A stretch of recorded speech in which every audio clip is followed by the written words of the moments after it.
বলতে বলতে সে মিসেস প্যাকিংটনকে জড়িয়ে ধরল। তার ঠোঁটজোড়া গভীর আবেশে চেপে ধরল মিসেস প্যাকিংটনের ঠোঁটের উপরে।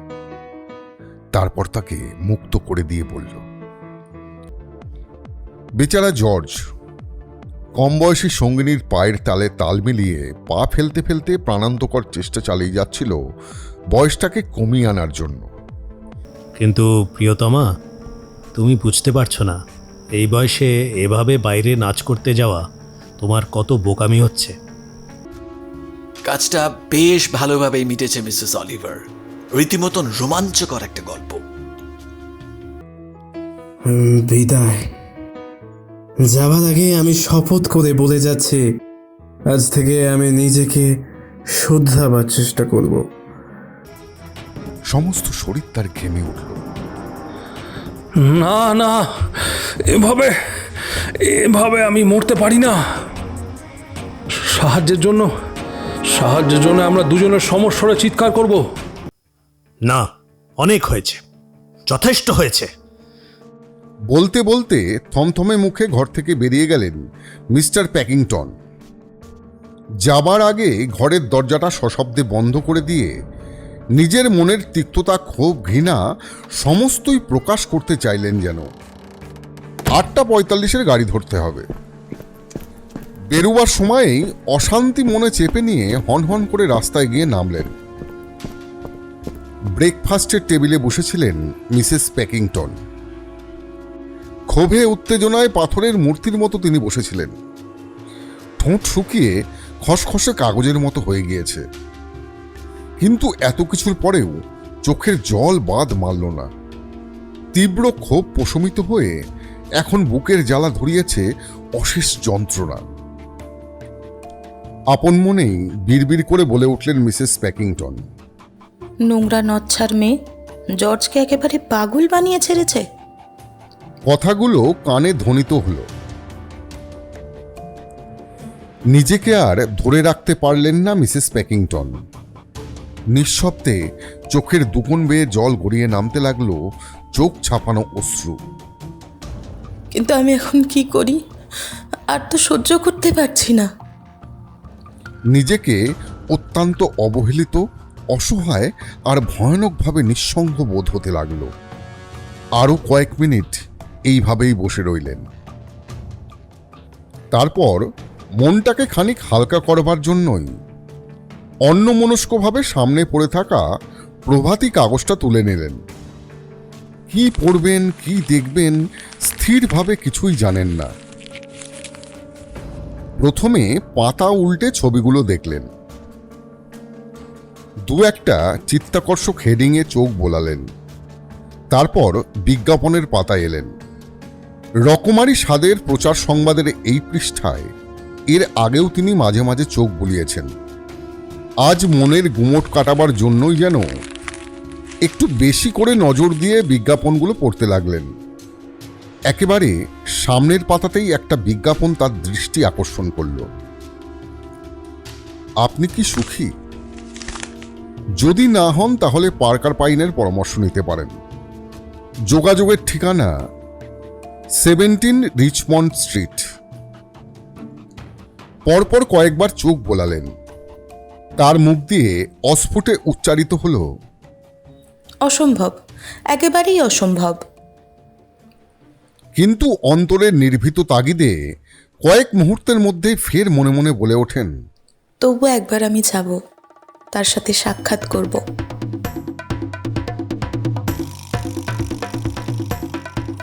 বেলা 11টার সময় দেখা গেল মিসেস প্যাকিংটন রিচমন্ড স্ট্রিটে মিস্টার পার্কার পাইনের সুসজ্জিত অফিসে উপস্থিত হয়েছেন।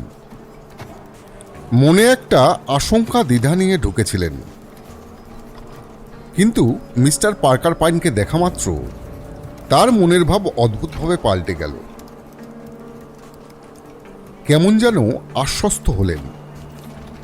বিশাল লম্বা চেহারা ভদ্রলোকের, কিন্তু মোটেই স্থূল নন।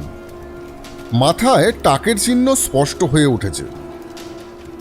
চোখে পুরু লেন্সের চশমা। তার ভিতরে চোখ দুটো অসম্ভব উজ্জ্বল। অতিথিকে অভ্যর্থনা জানালেন মিস্টার পার্কার পাইন। পরে জানতে চাইলেন। আপনি কি আমার বিজ্ঞাপন দেখে এসেছেন? হ্যাঁ। সংক্ষেপে উত্তর দিয়ে অনুসন্ধিষ্ণু দৃষ্টিতে তাকিয়ে রইলেন মিসেস প্যাকিংটন, যেন আগন্তুকের অবস্থা উপলব্ধি করেছেন তিনি। তাহলে আপনি সুখী এ কথা নিশ্চয়ই বলা যাচ্ছে না। পৃথিবীতে খুব কম লোকই সুখী হতে পারে। অসুখী মানুষদের পরিসংখ্যান জানলে আপনি সত্যিই আশ্চর্য হবেন। সত্যি কি তাই? মিস্টার পার্কার পাইন গম্ভীর অথচ আকর্ষক কণ্ঠে বলে উঠলেন, আপনি হয়তো আগ্রহ বোধ করবেন না, কিন্তু আমি অত্যন্ত আগ্রহী। সরকারি অফিসে পরিসংখ্যান সংগ্রহের কাজে নিযুক্ত ছিলাম প্রায় 30 বছর। এই দীর্ঘ সময়ে মানুষের আচার স্বভাবের বিষয়ে বিচিত্র অভিজ্ঞতা হয়েছে আমার। অবসর গ্রহণের পর সেই অভিজ্ঞতাকে কাজে লাগাবার তাগিদেই বলতে পারেন এই অসুখী মানুষদের সেবায় নিজেকে নিয়োজিত করেছি। যদি বলেন অসুখ, আমি বলবো ওটা মনের একটা অসুখ। আমি ভেবে দেখেছি বিষয়টাকে 5টা শ্রেণীতে ভাগ করা যায়।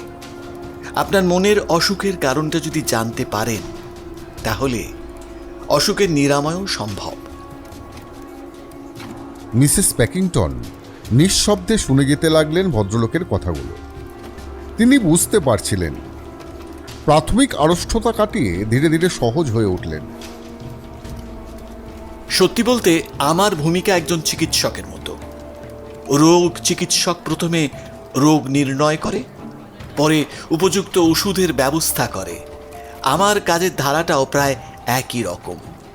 তবে এটাও বাস্তব ঘটনা, মাঝে মাঝে এমন কেসও পাওয়া যায় যার চিকিৎসা করেও ফল পাওয়া যায় না।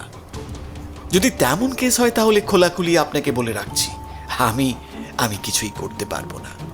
তবে এটাও ঠিক মিসেস প্যাকিংটন, যদি কোনো কেস হাতে নিই আমি, সেখানে সমাধান অবশ্যম্ভাবী। কিন্তু ঘরোয়া বাজে ব্যাপার, এসব ক্ষেত্রে কি সমাধান হওয়া সম্ভব? তাহলে আপনার অসুখটা নির্ণয় করার চেষ্টা করা যাক। গন্ডগোলটা নিশ্চয়ই আপনার স্বামীর। একজন যুবতী নারী নিশ্চয়ই আপনার সুখের সংসারে অসুখের কারণ হয়ে উঠেছে। সম্ভবত সেই নারী আপনার স্বামীর অফিসেরই কেউ। হ্যাঁ, আপনি ঠিকই বলেছেন। সেই নচ্ছার মেয়েটা একজন টাইপিস্ট। যেসব পুরুষ শিকারী মেয়ের কথা শোনা যায়, এ হলো তাদেরই একটি। আপনি প্রতিবাদ করলে নিশ্চয়ই আপনাকে শুনতে হয়, এই নিয়ে চিন্তার কিছু নেই। হ্যাঁ, তিনি আমাকে এরকম কথাই বলে থাকেন। মেয়েটির সঙ্গে নির্ভেজাল বন্ধুত্বের সম্পর্ক থাকলে আপনাদের উভয়ের কাছেই ব্যাপারটা অনেক সুখের হতে পারত বলেই তো আমার বিশ্বাস। তাতে আপনার স্বামীর জীবনে তার অস্তিত্বের কথা এভাবে আপনাকে পীড়িত করতো না, কারণ মনেই হতো না। অথচ মেয়েটি আপনার ঘৃণার পাত্রী হয়ে উঠেছে। এই বিষয়গুলি আপনার স্বামীর অনুভূতিতে আসা উচিত ছিল বলে আমি মনে করি। অনুভূতি আর বালাই বলে কিছু নেই। জানেন, মেয়েটিকে হামেশাই নদীর ধারে বেড়াতে নিয়ে যায়। আমি নিজেও নদীর ধারে বেড়াতে ভালোবাসি। আমার স্বামী সে কথা খুব ভালো করেই জানেন, কিন্তু আমি সে কথা বললেই তিনি বলবেন তার গলফ খেলার ব্যাঘাত ঘটবে। অথচ মেয়েটির জন্য কোনো কিছুরই ব্যাঘাত ঘটে না। জানেন, কতদিন নাটক দেখতে যেতে পারিনি। এত ভালোবাসি আমি নাটক, বললেই বলবে শরীর বড্ড ক্লান্ত, রাতে বাইরে কোথাও বেরোতে পারবেন না। আর এখন মেয়েটিকে নিয়ে দিব্যি নাচের আসরে যান, তার সঙ্গে নাচেন, বাড়ি ফেরেন মাঝরাতের পর। বাকিটুকু আমি বলতে পারি। আপনি অনুযোগ করালে তিনি দুঃখ প্রকাশ করে মেয়েদের বিরুদ্ধে অভিযোগ তোলেন তারা পরশ্রী কাতর, ঈর্ষাপরায়ণ, তাই তো? দেখুন, বড় দুঃখী আমি। বড় আশা নিয়ে জর্জের সঙ্গে সংসার বেঁধেছিলাম। বরাবর তার অনুগামিনী স্ত্রী হয়েই থাকার চেষ্টা করেছি। সব দিক থেকে তাকে সাহায্য করার চেষ্টা করেছি। কোনো জিনিস কখনো অপচয় করিনি। প্রয়োজনের জিনিসটা আগবাড়িয়ে এগিয়ে দিয়েছি, যাতে তার এতটুকু অস্বাচ্ছন্দ্য না হয়। ভুলেও কখনো অন্য কোনো পুরুষের দিকে ফিরেও তাকায়নি। দুজনেই দুজনকে নিয়ে সুখী ছিলাম, খুব সুখী। আর এখন আপনার অসুখটা আমি ঠিক ঠিক ধরতে পেরেছি, আমার বিশ্বাস। আমার জন্য আপনি কি কিছু করতে পারেন? নিশ্চয়ই, আপনি নিশ্চিন্তে নির্ভর করতে পারেন। এর নিশ্চিত সমাধান আমার কাছে আছে। তাই বলছেন? নিশ্চয়ই, আপনি পুরো ব্যাপারটা আমার ওপর ছেড়ে দিতে পারেন, আর আমার পারিশ্রমিক হবে 200 গিনি। 200 গিনি? হ্যাঁ, এই অর্থ আপনি আপনার হারানো সুখ ফিরে পাওয়ার জন্য স্বচ্ছন্দে দিতে পারেন। দেখুন, শরীর স্বাস্থ্যের মতোই জীবন ধারণের জন্য সুখটাও খুবই গুরুত্বপূর্ণ। টাকাটা কি আপনাকে পরে দিলে চলবে? বর্তমান ক্ষেত্রে আপনাকে আগাম দিতে হবে। মুহূর্তের মধ্যেই মিসেস প্যাকিংটনের মুখের ভাব পাল্টে গেল। তিনি উঠে দাঁড়ালেন। একেবারে অন্ধের মতো কাজ হয়ে যাচ্ছে নাকি? অন্ধের মতো? সত্যিই তো, অনেক টাকার ব্যাপার যখন। তবে এটা ঠিক মিসেস প্যাকিংটন, আমাকে আপনার বিশ্বাস করতেই হবে। আর সুখ পুনরুদ্ধারের সুযোগ নেওয়ার জন্য টাকাটা আপনাকে আগাম দিতে হবে, এরকমই একটা শর্ত। 200 গিনি? মনস্থির করতে যেন আপ্রাণ চেষ্টা করছেন মিসেস প্যাকিংটন। হ্যাঁ, 200 গিনি। বেশ, তাহলে সুপ্রভাত মিস প্যাকিংটন। আমি কেবল বিদায় জানাবার আগে এইটুকুই বলতে পারি, আপনার মনের পরিবর্তন ঘটলে জানাবেন।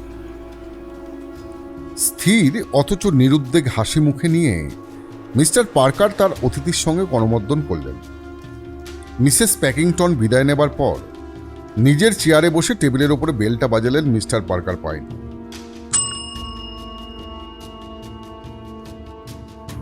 সঙ্গে সঙ্গে একজন যুবতী সামনে এসে উপস্থিত হলেন। তেমন আকর্ষণীয় না হলেও শ্রীময়ী বলা যায়, চোখে শৌখিন চশমা। মিস লেমন, একটা ফাইল দিন, আর ক্লডকে জানিয়ে দিন খুব শিগগিরই তাকে আমার দরকার হতে পারে।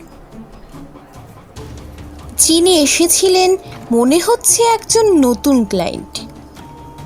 হ্যাঁ, তাই বটে। 200 গিনি আগাম দিতে হবে শুনে ঠিক ভরসা করতে পারলেন না। তবে শীঘ্রই ফিরে আসবেন। সম্ভবত আজ বিকেলেই আবার তার দেখা পাওয়া যাবে। ওকে স্বাগত জানাবেন। শিডিউল ঠিক হবে? অবশ্যই। যাই হোক, ক্লডকে সতর্ক করে দেবেন, সে যেন অদ্ভুত কিছু না করে, সুগন্ধি কিছু যেন না ব্যবহার করে।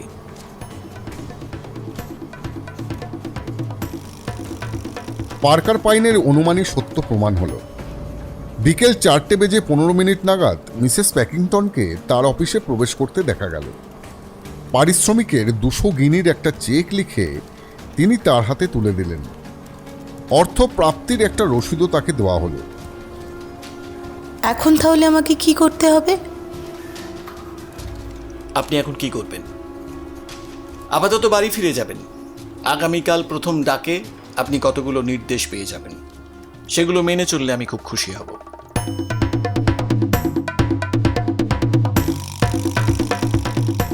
সকালে ব্রেকফাস্টের টেবিলে অপ্রীতিকর ব্যাপারটার জের সারাদিনই বইতে হয়েছে তাকে। কিন্তু মনে মনে নিজেকে প্রস্তুত করে বেশ খুশি মনেই বাড়ি ফিরে এলেন মিস্টার প্যাকিংটন। নিজের পক্ষে বেশ চোখা চোখা যুক্তির বান তিনি সাজিয়ে নিয়েছিলেন মনে মনে। মিসেস প্যাকিংটন অনুভূতি সজাগ রেখেছিলেন। মিস্টার পার্কার পাইনের কাছ থেকে যথেষ্ট মনোবল নিয়েই ফিরেছিলেন তিনি। লক্ষ্য করলেন স্বামীর মধ্যে সকালের লড়াকু ভাবটা অনুপস্থিত। তাকে যেন কেমন চিন্তিত দেখাচ্ছে। মনে মধুর এক স্বপ্নের আবেশ নিয়ে রেডিওর খবর শুনলেন মিস্টার প্যাকিংটন। সেই সময় তার মনে পড়েছে প্রিয় ন্যান্সিকে একটা ফারের কোট উপহার দেবেন তিনি। কিন্তু মেয়েটি এত আত্মসচেতন, নিশ্চয়ই অপমানিত বোধ করবে না। তার গায়ের টুইট কোটটা সত্যি ঠান্ডার পক্ষে পর্যাপ্ত নয়। এই অবস্থায় একটা ফাড়ের কোট তিনি তাকে উপহার দিতে পারেন। মেয়েটাকে নিয়ে ঘুরে বেরিয়েও আনন্দ পাওয়া যায়। রেস্তোরাঁয় ঢুকে লক্ষ্য করেছেন অনেক যুবকই তার প্রতি ঈর্ষান্বিত দৃষ্টিপাত করেছে। ন্যান্সি যে অসাধারণ সুন্দরী তাতে কোনো সন্দেহ নেই। সে জর্জকে বলেছে তাকে নাকি অতটা বয়স্ক দেখায় না। এসব সুখচিন্তায় যখন ডুবেছিলেন মিস্টার প্যাকিংটন, হঠাৎ তার স্ত্রীর সঙ্গে দৃষ্টি বিনিময় হয়ে গেল। মনের সহজ গতিতে নিজেকে বড় অপরাধী বলে মনে হলো। পরক্ষণেই মনে হলো তার স্ত্রী মারিয়া কি অস্বাভাবিক সন্দিগ্ধ স্বভাবের। অদ্ভুতভাবে ঈর্ষান্বিত হয়ে পড়েছেন ন্যান্সির প্রতি। খবর শেষ হলে রেডিও বন্ধ করে শুতে চলে গেলেন জর্জ। পরদিন সকালে 3টি চিঠি পেলেন মিসেস প্যাকিংটন। প্রথমটিতে এসেছে একটি ছাপানো ফর্ম। তাতে তাকে এক সুখ্যাত বিউটি স্পেশালিস্টের সঙ্গে দেখা করতে বলা হয়েছে। দ্বিতীয় চিঠিতে আছে একটা ড্রেস মেকারের সঙ্গে সাক্ষাতের নির্দেশ। তৃতীয় চিঠিটি লিখেছেন মিস্টার পার্কার পাইন। ওই দিনই রিজ হোটেলে মধ্যাহ্নভোজের আমন্ত্রণ জানিয়েছেন তিনি। বাড়ি থেকে বেরোবার আগে মিস্টার প্যাকিংটন স্ত্রীকে জানালেন ব্যবসা সংক্রান্ত কাজে তার ফিরতে দেরি হবে, তাই তিনি নৈশভোজে উপস্থিত থাকতে পারছেন না। স্ত্রীর তরফ থেকে একটা ঝাপটা ঝড় প্রত্যাশিত ছিল, কিন্তু সেটা না হওয়াতে মনে মনে ভাবতে লাগলেন, যাক, এ যাত্রা ভালোই ভালোই উতরানো গেল। দ্রুত পায়ে তিনি বাড়ি থেকে বেরিয়ে হাঁপ ছাড়লেন।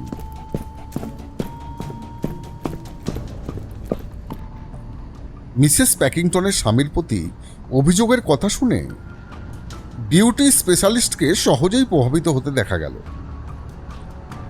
সহানুভূতির সঙ্গেই তিনি তাকে আশ্বস্ত করলেন। নিপুণ হাতে তিনি মিসেস প্যাকিংটনের মেকআপের ব্যবস্থা করে দিলেন। নানাবিধ উপকরণ দিয়ে ক্রিম, পাউডার ইত্যাদি তার মুখে ব্যবহার করা হলো। সূক্ষ্ম তুলির টান বুলিয়ে রূপের জৌলুস ফুটিয়ে তোলা হলো। কাজ শেষ হলে তাকে একটা আয়নার সামনে নিয়ে আসা হলো। নিজেই চমকে উঠলেন মিসেস প্যাকিংটন। অনেক কম বয়সী দেখাচ্ছে আমাকে। নির্ধারিত সময়েই রিজ হোটেলে উপস্থিত হলেন তিনি। নিখুঁত পোশাকে স্মিত হাসি নিয়ে মিস্টার পার্কার পাইন তাকে অভ্যর্থনা জানালেন। পরে অভিজ্ঞ চোখে নিরীক্ষণ করে বললেন, অপূর্ব, অসাধারণ।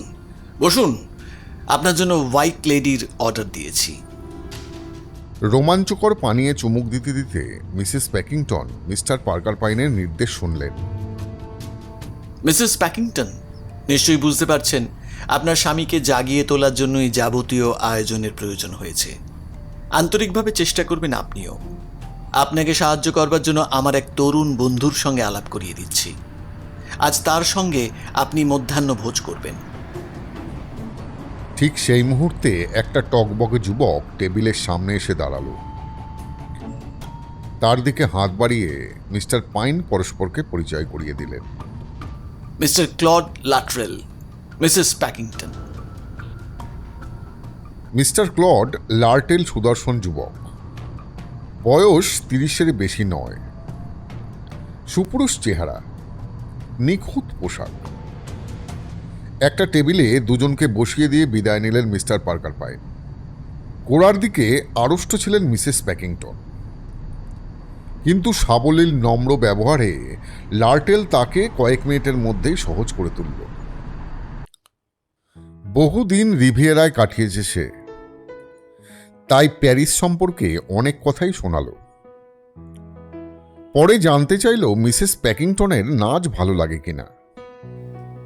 আগে প্রায়ই নাচের আসরে যোগ দিতাম, আজকাল জর্জ সন্ধ্যায় বাড়িতে থাকেই না প্রায়।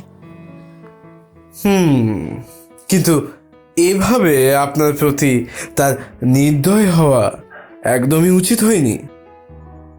নিজের অসুখের প্রসঙ্গ পুনরাবৃত্তি করা বাহুল্য মনে হলো মিসেস প্যাকিংটনের। চুক্তির পরে এখন সেই প্রসঙ্গ অবান্তর মনে হওয়ায় তিনি নীরব রইলেন। একসময় কথাবার্তার ফাঁকে লার্টেল মোলায়েম সুরে জানালো, পরদিন সন্ধ্যায় তারা দুজন নাচের আসরেও নাচবে। পরদিন প্রাতরাশের টেবিলে স্বামীকে খবরটা জানাতে গিয়ে খুবই ঘাবড়ে গেলেন মিসেস প্যাকিংটন। ভাবলেন জর্জ হয়তো বিশ্বাসই করতে চাইবে না, অসম্ভব বলে উড়িয়ে দেবে। তবে স্বস্তির নিঃশ্বাস ফেললেন দুপুরে স্বামীর টেলিফোন পেয়ে। মিস্টার প্যাকিংটন জানালেন আজ শহরে কোথাও তিনি নৈশভোজ সেরে নেবেন। মিসেস প্যাকিংটনের জীবনে আশ্চর্য রোমাঞ্চকর হয়ে উঠতে লাগলো আনন্দমুখর সন্ধ্যার দিনগুলো। নাচ, চা, কফি, নৈশভোজ এসবের মধ্যে দিয়ে কাটতে লাগলো পরপর 10-10টা দিন। নাচের ফাঁকে ফাঁকে দুজনের মধ্যে অন্তরঙ্গ আলাপও হলো। লার্টেল তার ছেলেবেলার দুঃখময় দিনগুলোর কথা শোনালো। তার বাবা বিষয় সম্পত্তি সবই নষ্ট করেছিলেন। শেষ জীবনে বিয়োগান্ত এক রোমান্সের পিছনে। সেই থেকেই লার্টেলের মন মেয়েদের প্রতি বিতৃষ্ণ হয়ে পড়েছে। সবই সে অকপটে প্রকাশ করল। 11তম সন্ধ্যায় মিসেস প্যাকিংটন ও লার্টেল মিলিত হলেন রেড অ্যাডমিরালে। সেই সময় স্বামীর ওপরে আকস্মাৎ চোখ পড়ে যায় মিসেস প্যাকিংটনের। অফিসের সেই যুবতী মেয়েটি তার সঙ্গেই ছিল। আশ্চর্যভাবে নাচের আসরে তারাও ছিল নিত্যরত। মিসেস প্যাকিংটন হালকা গলায় জর্জকে হ্যালো জানালেন। সেই সঙ্গে তিনি আশ্চর্যভাবে লক্ষ্য করলেন স্বামীর মুখভাবে অদ্ভুত পরিবর্তন ঘটে গেল মুহূর্তের মধ্যে। প্রথমে কেমন আরক্ত দেখালো তাকে, পরে বিস্ময়ের ভাব ফুটে উঠল। তিনি ভাবলেন জর্জ হয়তো এভাবে ধরা পড়ে যাবে ভাবতে পারিনি। মনে মনে এক অনাস্বাদিত তৃপ্তি বোধ করলেন তিনি। বেচারা জর্জ কম বয়সী সঙ্গিনীর পায়ের তালে তাল মিলিয়ে পা ফেলতে ফেলতে প্রাণান্তকর চেষ্টা চালিয়ে যাচ্ছিল বয়সটাকে কমিয়ে আনার জন্য। মেয়েটিও নিশ্চয়ই ভালোবাসার ভান করে যাচ্ছে। ক্লডের দিকে এগিয়ে মিসেস প্যাকিংটন আত্মতৃপ্তি বোধ করলেন। কোনো খুঁত নেই তার সঙ্গীর মধ্যে। এবারে রীতিমতো গর্ববোধ হলো তার। মনে হলো তার প্রতি অভাবনীয় অবহেলার এটাই উপযুক্ত জবাব হয়েছে। সঙ্গীর সঙ্গে দৃষ্টি বিনিময় হতে সে একবার হাসল। আশ্চর্য রোমান্টিক প্রেমপূর্ণ দৃষ্টি তার চোখের উপর স্থিরভাবে ধরে দুজনে একসাথে হয়ে রইল। বিসদৃশ কোনো ব্যবহার তার মধ্যে নেই। আশ্চর্য নীরবতা পালন করে চলেছে সে। সুন্দর বোঝাপড়ার মধ্যে রয়েছে দুজনে। প্রথম দফার নাচের পর একটু বিশ্রাম করলেন তারা। তারপর আবার নাচ শুরু করলেন। সে নাচ এতই সাবলীল, এতই স্বর্গীয় যে স্বপ্ন বলে বোধ হচ্ছিল মিসেস প্যাকিংটনের। জর্জের দৃষ্টি নাচের মধ্যেও তাদের দুজনকে নিবিড়ভাবে অনুসরণ করে চলেছিল। এই রকমটাই অভিপ্রেত ছিল। এভাবেই স্বামীকে ঈর্ষান্বিত করে তুলতে চেয়েছিলেন মিসেস প্যাকিংটন। পরিস্থিতিটা বড় করুণ মনে হতে লাগলো তার। স্বামীকে এভাবে ঈর্ষাকাতর করে তোলার কোনো ইচ্ছা এর আগে কোনোদিন তার মনে জাগেনি। এই জন্যই সে হয়তো মুষড়ে পড়বে, আর সেটাই হবে খুব খারাপ ব্যাপার। অথচ তিনি নিরুপায় হয়ে এসব করেছেন। মিস্টার প্যাকিংটনের বাড়ি ফিরে আসার 1 ঘন্টা পরে ফিরলেন মিসেস প্যাকিংটন। জর্জকে খুবই বিভ্রান্ত মনে হলো তার, কিন্তু কোনো কথা বললেন না। তাহলে তুমি ফিরে এলে? পুরোপুরি 40 গিনি খরচ হয়েছিল আজকের সন্ধ্যায় সাজসজ্জার জন্য। সেটা আড়াল করবার চেষ্টা করে তিনি হাসি মুখে বললেন, এলাম বই কি। তোমার সঙ্গের ওই ছোকরাটিকে? মনে হয় ওকে আমি জানি না। ওর নাম কডলাড্রেল। তোমার সঙ্গে কিভাবে পরিচয় হলো জানাতে নিশ্চয়ই আপত্তি নেই তোমার? আপত্তি কেন? একজন বন্ধু পরিচয় করিয়ে দিল। কিন্তু প্রিয়তমা, তুমি বুঝতে পারছো না, এই বয়সে এভাবে বাইরে নাচ করতে যাওয়া তোমার কত বোকামি হচ্ছে। একটা পরিবর্তন মন্দ কি? দেখো, তোমার অভিজ্ঞতা কম। তুমি তুমি জানো না আজকাল কত অলস ধান্দাবাজ যুবক ঘুরে বেড়াচ্ছে মধ্যবয়স্ক মহিলাদের বোকা বানাবার জন্য। তোমাকে সতর্ক করে দেওয়ার জন্য নিশ্চয়ই এটুকুই যথেষ্ট হবে। আমি চাই না তোমার পক্ষে অশোভন হবে এমন কোনো কাজ তুমি করো। কিন্তু এত উপকারের দিকটা কেন উপেক্ষা করছো তুমি? উপকার? কেন নয়, 10 দিন আগে প্রাতরাশের টেবিলে তুমিই তো বলেছিলে সুখী হওয়াটাই হলো বড় কথা। স্ত্রীর কথা শুনে মিস্টার প্যাকিংটন তীক্ষ্ণ দৃষ্টিতে তার দিকে তাকালেন। তিনি লক্ষ্য করলেন তার স্ত্রীর ভাবভঙ্গিতে রাগ, উত্তেজনা বা বিদ্রুপের কোনো চিহ্ন নেই। না, আমার ঘুম পাচ্ছে। জর্জ, তোমাকে একটা কথা বলা হয়নি। সম্প্রতি বাড়তি কিছু খরচ করে ফেলেছি। বেশ মোটা অঙ্কের কিছু বিল আসবে। আশা করি তুমি কিছু মনে করবে না। বিল? কিসের? এই পোশাক, রূপচর্চা, এসবের আর কি। হঠাৎ কেমন ঝোঁক চেপে গিয়েছিল। বলতে বলতে সিঁড়ি বেয়ে ওপরে চলে গেলেন মিসেস প্যাকিংটন। কিছুদিন আগে পর্যন্ত স্ত্রী হিসাবে তাকে নিয়ে রীতিমতো গর্ববোধ করেছেন তিনি। অপ্রয়োজনীয় খরচ কমানোর দিকেই ঝোঁক ছিল তার। অথচ হঠাৎই কেমন যেন বেহিসেবি হয়ে উঠেছে সে। দীর্ঘশ্বাস মোচন করে একসময় তিনিও সিঁড়ি দিয়ে ওপরে উঠে গেলেন। আজ ক্লারিনে লার্টেলের সঙ্গে মধ্যাহ্নভোজের কথা আছে। যাবার সময় পছন্দ মতো সিগারেট কেসটা না কিনে পারলেন না মিসেস প্যাকিংটন। কিন্তু বিরস মনে উপহার আবার তাকে ফিরিয়ে নিয়ে আসতে হলো, কেননা লার্টেল প্রত্যাখ্যান করেছিল সেটা। খুব সংকোচের সঙ্গেই তিনি সিগারেট কেসটা এগিয়ে দিয়েছিলেন লার্টেলের দিকে এবং ফিসফিস করে বলেছিলেন, ছোট্ট একটা উপহার আপনার জন্য। আমার জন্য? ওসব আপনি এনেছেন কেন? কি ভেবেছেন আমাকে? আপনার জিনিস আপনি ফিরিয়ে নিন। পরদিন সকালেই লার্টেল ফোন করে জানালো যে সে মিসেস প্যাকিংটনের সঙ্গে দেখা করতে চায়। মিসেস প্যাকিংটন তাকে 3টের সময় আসতে বলেছিলেন। সময়ের মধ্যেই তিনি এলেন। বেশ উত্তেজিত দেখাচ্ছিল তাকে। প্রথমে শান্তভাবেই কথা শুরু করল। তারপর হঠাৎ একসময় মিসেস প্যাকিংটনের মুখোমুখি দাঁড়িয়ে সে বলতে শুরু করল,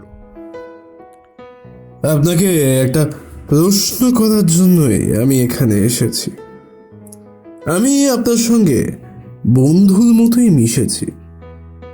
আমার ওপর সেরকমই নির্দেশ ছিল, আপনি যাতে আপনার স্বামীর অবহেলার দুঃখ ভুলে থাকতে পারেন। তার জন্যই আমি আনন্দ দিতে চেষ্টা করেছি আপনাকে। প্রেমের অভিনয় আমাকে করতে হয়েছে, অথচ আপনি আমাকে অন্য কিছু ভেবে নিয়েছেন। ভেবেছেন আমি মেয়ে শিকারী। বলুন না ভেবেছেন কিনা? তবে এটাও জেনে রাখুন, আপনি ঠিকই ভেবেছেন। মধ্যবয়স্ক মেয়েদের ভোলানোই আমার কাজ। কিন্তু এসব কথা আমাকে বলছেন কেন? বলছি এ কারণে যে আপনার সঙ্গে আমি এ কাজ করতে পারি না। আপনার মতো সরল প্রকৃতির মেয়েদের বিশ্বাস করা যায়, শ্রদ্ধা করা যায়, কিন্তু ঠকানো চলে না। এটা আমার মুখের কথা নয়, আমার ভেতরের কথা। তার প্রমাণ দেবার জন্যই আমি নিজে থেকেই চলে যাচ্ছি। বলতে বলতে সে মিসেস প্যাকিংটনকে জড়িয়ে ধরল। তার ঠোঁট জোড়া গভীর আবেশে চেপে ধরল মিসেস প্যাকিংটনের ঠোঁটের উপরে। তারপর তাকে মুক্ত করে দিয়ে বলল, বিদায়। যাবার আগে আমি শপথ করে বলে যাচ্ছি, আজ থেকে আমি নিজেকে শুধরাবার চেষ্টা করব। আমি এতদিন যা ছিলাম সেই নরক থেকে নিজেকে টেনে তুলে মানুষ হিসেবে উঠে দাঁড়াবো। আপনি আমাকে বলেছিলেন খবরের কাগজের বিজ্ঞাপন আপনি দেখতে ভালোবাসেন, তাই প্রতি বছর আজকের এই দিনটিতে আমার কাছ থেকে একটি বার্তা পাবেন আপনি। ব্যক্তিগত কলমে দেখতে পাবেন আমার লেখা। আমাকে মনে আছে, ভালোই আছি আমি, এখনো মনে পড়ে আমাকে এই কথা কয়েকটি। আপনার কাছ থেকে আমি কিছুই নিইনি, তবে বলতে বলতে নিজের আঙুল থেকে একটা আংটি খুলে এগিয়ে দিয়ে বলল সে, আমি চাই আপনি এটা নিন। এই সামান্য জিনিসটা আপনাকে আমার কথা বলবে। ভালো থাকবেন, বিদায়।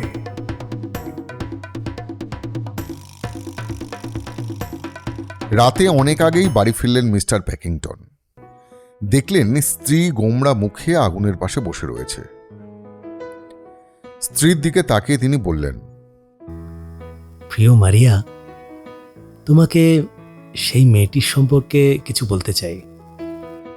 বলো প্রিয়তম। দেখো, তোমাকে কখনো আমি অবহেলা করতে চাইনি। তুমি আমার, তোমার আমার মাঝে সেই মেয়েটির কোনো স্থান নেই। হ্যাঁ, আমি জানি, কিন্তু আমি বোকা, উল্টোটা ভেবে নিয়েছিলাম।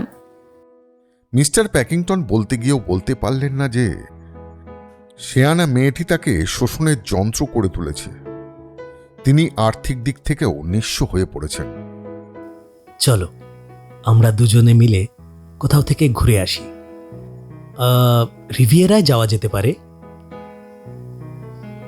আমি তোমাকে সুখী করতে চাই মারিয়া। মিসেস প্যাকিংটন গভীর দৃষ্টিতে স্বামীর দিকে তাকালেন।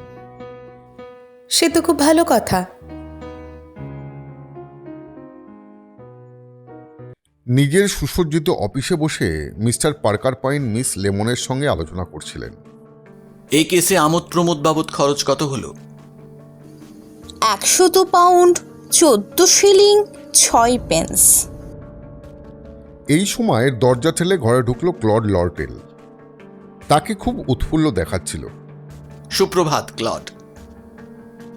সংবাদ সন্তোষজনক নিশ্চয়ই। আমার তাই মনে হয়।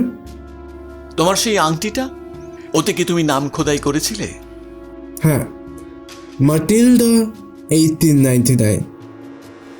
চমৎকার। তাহলে বিজ্ঞাপনের বক্তব্যটা কিরকম হবে?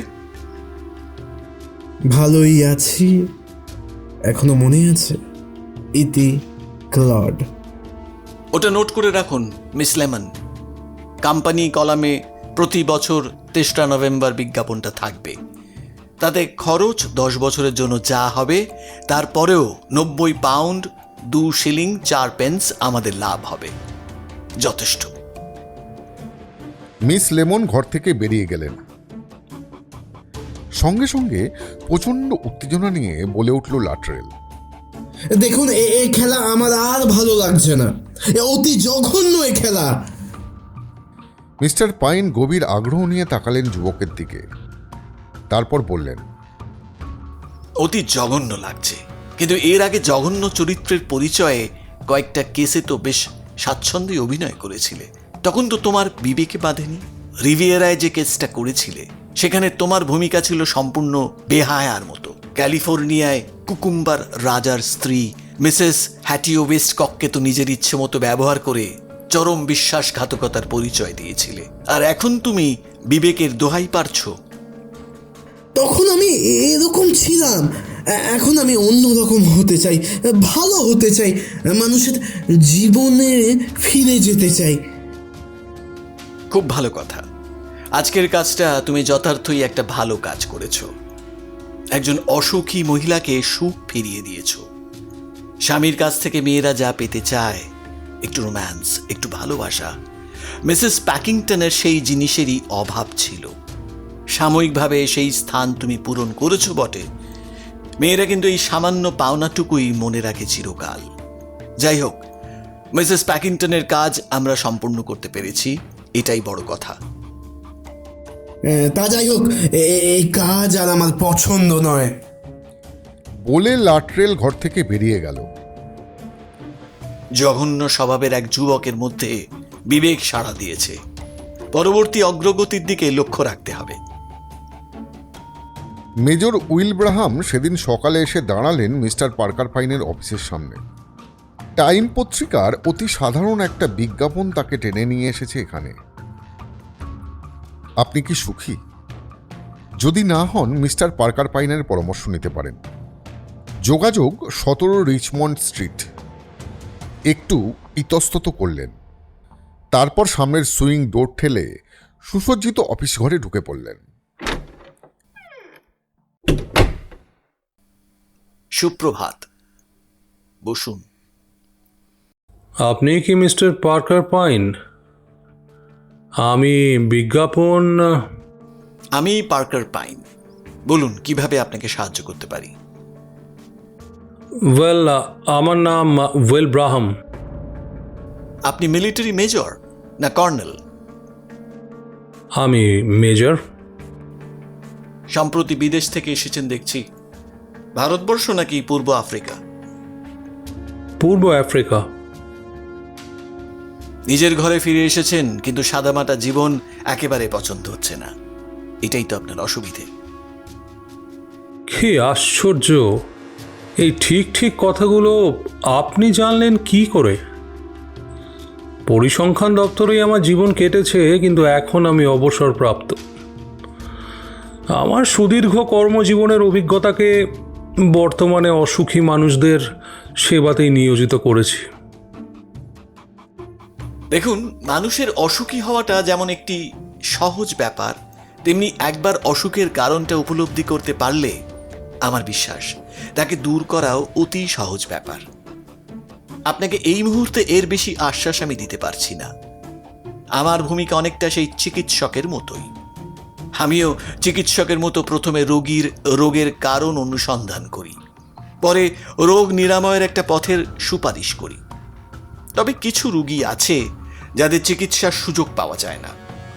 সেরকম হলে আগেই বলে দিচ্ছি, সেক্ষেত্রে আমার কিছুই করবার নেই। অবশ্য যদি কোনো কেস একবার হাতে নিই, তাহলে জানবেন নিরাময় অবশ্যম্ভাবী। বক্তৃতার মতো একটানা কথাগুলো বলে চললেন মিস্টার পাইন। মেজর ফ্যাল ফ্যাল চোখে তার দিকে তাকিয়ে আছেন, কথাগুলো যেন খিলছেন। মেজর উইলব্রাহাম ফের বলতে শুরু করলেন। মিস্টার পাইন, আমি নিশ্চিতভাবে বলতে পারি 96% মানুষই কোনো না কোনো দিক থেকে অসুখী। কথাটা খুবই খাঁটি বললেন মেজর। এ হলো একঘেয়েমির পরিণতি, আর ওটাই আমার অপছন্দ। সামান্য সাদামাটা ব্যাপারেও লোকেরা এত বেশি বকবক করে যে আমার কাছে বড্ড বিরক্তিকর বলে মনে হয়। অথচ আমার কিছু করার নেই। আপাতত আপনি কি করছেন? দেখুন, পেনশন ছাড়া আমি সামান্য কিছু টাকা পেয়েছি। কোভ্যামের কাছে ছোট একটা আস্তানাও আছে, কিন্তু শিকারে যাওয়া কিংবা মাছ ধরতে যাওয়ার সময় ও সুযোগের বড্ড অভাব। বিয়ে করিনি। প্রতিবেশীরা বেশ খোশ মেজাজি লোক, কিন্তু নিজেদের নিয়েই তারা সারাক্ষণ ব্যতিব্যস্ত। তার মানে বড্ড একঘেয়ে নিরস জীবন আপনার। জঘন্য রকমের একেবারে। জীবনে উত্তেজনা থাকবে, চাই কি বিপদ আপদের ছোঁয়াও থাকবে। নিশ্চয়ই ওরকমটা আপনার ভালো লাগে, তাই নয় কি? তাছাড়া আর কি, কিন্তু এদেশে সেরকম কিছুই তো আর পাওয়া যাচ্ছে না।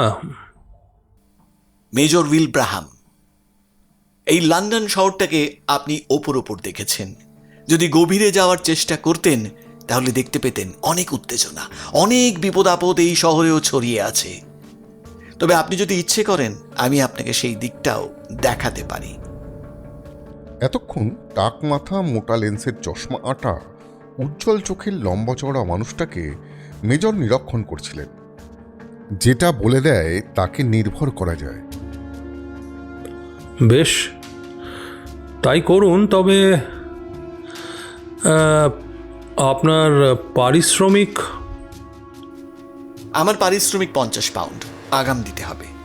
1 মাসের মধ্যেও যদি আপনার একঘেয়েমি একই রকম রয়েছে দেখা যায়, তাহলে আপনার টাকা ফেরত দিয়ে দেওয়া হবে। ওয়েল আই মাস্ট সে যথেষ্ট ভালো শর্ত, আমি রাজি। এখনই একটা তাহলে চেক লিখে দিচ্ছি আপনাকে। লেনদেন চুকে গেলে মিস্টার পাইন টেবিলের ঘন্টি বাজালেন। তারপর মেজরের দিকে তাকিয়ে বললেন, এখন বেলা 1টা বাজে। আজকের মধ্যাহ্নভোজটা একজন যুবতীর সঙ্গে আপনি সেরে নিতে পারেন। এই সময় দরজা খুলে একটা সুন্দর চেহারার মেয়ে ঘরে ঢুকল। তার চোখ দুটি টানা টানা, গভীর, নিখুঁত ভুরু, পাতলা ঠোঁট জোড়ায় যেন হাসি মাখানো। সব মিলিয়ে অপূর্ব শ্রীময়ী বলা চলে। মিস্টার পাইন মেয়েটার দিকে তাকিয়ে বললেন, ম্যান্ডোলিন, ইনি মেজর উইল ব্রাহাম। আজ তোমাকে মধ্যাহ্নভোজে নিয়ে যাবেন। আই এম ভেরি হ্যাপি, আমি খুবই আনন্দিত। কাল সকালে প্রথম ডাকে আপনি আবার পরবর্তী নির্দেশ পাবেন। ধন্যবাদ জানিয়ে মেজর উঠে পড়লেন এবং সুন্দরী ম্যান্ডোলিনকে সঙ্গে নিয়ে ঘর থেকে বেরিয়ে গেলেন। বেলা 3টে নাগাদ ম্যান্ডোলিন অফিসে ফিরে এলো। মিস্টার পাইন তার দিকে চোখ তুলে তাকিয়ে জানতে চাইলেন, খবরটা কি? উনি আমাকে ভয় পান। ওর ধারণা আমি রক্তচোষা নারী। আমারও একই রকম ধারণা হয়েছিল। আমার নির্দেশগুলো যথাযথ পালন করেছিলে তো? হ্যাঁ, আশেপাশে টেবিলে যারা বসেছিল তাদের নিয়ে আমরা খোলাখুলিভাবেই আলোচনা করেছি। তবে তার পছন্দ নীল চোখ হবে, সুন্দর চুল, খুব বেশি লম্বা হবে না, আর সামান্য ফ্যাকাশে হবে। সহজেই পাওয়া যাবে ওরকম। দেখি একবার শিডিউলটা দাও তো, আমাদের স্টকে কাকে পাওয়া যায় দেখা যাক। একটা তালিকার উপর আঙুল বুলিয়ে দেখতে দেখতে মিস্টার পাইন বললেন, হ্যাঁ, ফ্রেডা ক্লিগ।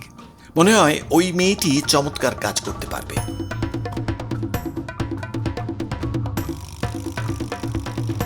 পরদিন সকালেই একটা চিঠি পেলেন মেজর উইল ব্রাহাম। তাকে নির্দেশ জানানো হয়েছে এইভাবে,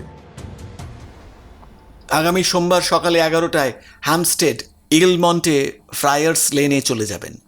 সেখানে মিস্টার জোনসের খবর করবেন। আপনি ওয়াডা শিপিং কোম্পানি থেকে আসছেন, এভাবেই প্রতিনিধিত্ব করবেন। সোমবার 11টার অনেক আগেই ইগলমন্টে ফায়ারাস লেনের উদ্দেশ্যে রওনা হলেন মেজর উইল ব্রাহাম। কিন্তু সেদিনটা ছুটির দিন ছিল বলে পথে এমনই উপচে পড়া ভিড় ছিল যে ফ্রায়ারাস লেনটা খুঁজে পাওয়াটাই অসম্ভব হয়ে উঠল। অনেক কষ্টে অবহেলিত রাস্তাটা অবশেষে খুঁজে পাওয়া গেল। দুধারে বেশ বড়সড় বাড়ি। একসময় দেখতে ভালোই ছিল, এখন শ্রীহীন হয়ে পড়েছে। মেজর উইল ব্রাহাম প্রতিটি বাড়ির অস্পষ্ট নেম প্লেটগুলির দিকে তাকাতে তাকাতে ধীরে ধীরে পথ চলছিলেন। হঠাৎ একটা অদ্ভুত চিৎকার তার কানে এলো। থমকে দাঁড়িয়ে পড়লেন মেজর। মুহূর্তের মধ্যে মুখটা কঠিন হয়ে উঠল। শব্দটা কোন দিক দিয়ে আসছে বোঝবার চেষ্টা করলেন। আমাকে সাহায্য করুন, কে আছেন? আমাকে সাহায্য করুন। মেজর যেই বাড়ির সামনে দাঁড়িয়েছিলেন, আর্তচিৎকারটা সেই বাড়ির ভিতর থেকেই ভেসে এলো। এক মুহূর্ত দেরি করলেন না তিনি। দৌড়ে গিয়ে জীর্ণ দরজাটা ঠেলে ভিতরে ঢুকে পড়লেন। নিঃশব্দে এগিয়ে চললেন বাড়ির ভিতর দিকে। কয়েক পা এগিয়েই ভয়ঙ্কর দৃশ্যটা চোখে পড়ল তার। অদূরে একটা ঝোপের আড়ালে দুটি ভারী চেহারার নিগ্রো একটি মেয়েকে আক্রমণ করেছে। মেয়েটি প্রাণপণে বাধা দেবার চেষ্টা করছে, লাথি মারছে নিগ্রোদের। একজন নিগ্রো লাফিয়ে গিয়ে মেয়েটির মুখ চেপে ধরল। মেয়েটি তার হাত ছাড়াবার জন্য প্রাণপণ চেষ্টা করতে লাগল। মেজর উইল ব্রাহাম শিকারী বেড়ালের মতো নিঃশব্দে এগিয়ে গেলেন। নিগ্রো দুজন তার উপস্থিতি টের পেল না। যে নিগ্রোটি মেয়েটির মুখ চেপে ধরেছিল, মেজর এগিয়ে গিয়ে প্রথমে তাকে একটা মক্ষম ঘুষি বাগালেন। সে ছিটকে পিছু হটে গেল। ঘটনার আকস্মিকতায় অপর নিগ্রোটি হকচকিয়ে গিয়েছিল। একইভাবে তাকেও আঘাত করলেন মেজর। নিগ্রোটি টাল সামলাতে না পেরে ছিটকে মাটিতে পড়ে যায়। প্রথম নিগ্রোটি ততক্ষণে আঘাত সামলে উঠে পড়ে মেজরের দিকে এগিয়ে আসছিল, কিন্তু প্রতিপক্ষের রণংদেহী অবস্থা দেখে থমকে দাঁড়ালো। তারপর গেটের দিকে ছুটছিল।